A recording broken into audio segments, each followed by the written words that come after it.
What business exactly do you do that you can afford to keep maybe $15 million in an offshore account? Well, I know what you do, but you never know. He asked a good question. I tell the person, let me tell you, Ruben, when I came here, I brought a few things that ordinary is personal to me. I lived in England when they introduced American Express card, platinum card. I was living in England when they introduced it. And they said 5,000 people will get it. Those 5,000 people, their card showed charter member. This is my own. Showed their charter member. Member since 1987. Can somebody use it on your behalf? No, so I lived in England, Ruben. You don't need to look at it. Ruben, I lived in England when American Express introduced black card. And they said 1,000 persons will be issued with this card. I have it here, so charter member. To tell you my experience in this card, they told me to go and collect this card somewhere in Sloane Street around Harrods. I got there.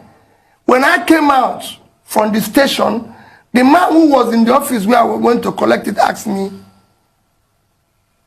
"Who are you?" And I introduced myself. Say, "How did you come?" I said, "I came from Knightsbridge underground." He said, "We're underground?" I said, "Yes." "Who are you?" I called my name. He said, "We don't have any name or card like that here." So I left to go back to the station because what I use in England, everybody knows is underground. I was going back to the station when my bank manager called me and said, "Peter, go back there. I think they found the card." What shocked me is, how can this man come from underground to collect this card that everybody have come to collect Rolls Royce on this one? Ruben had a viable business. If anything, politics, I'm not regretting. Because everywhere I found myself is grace of God. That's why when I went into the same politics, when people say this person is doing this, I say, listen, I came here by grace of God, I won't abuse it. Otherwise, if there's anything to regret in my life, it's going into politics. Because it made me poorer. But however, I'm glad that God allowed me to also make a success of it. Mr. B, so maybe you have to be the more business specific. I'm doing, what kind of business? I'm telling How you, did you make the that's money? what I'm telling you. The business I'm doing, that I was a brand and market management company that I run. I had a Heinz franchise.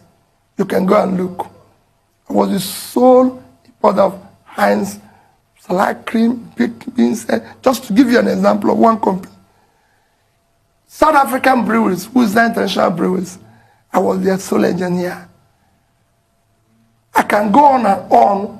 I was working, bringing the Ovaltine for Novartis.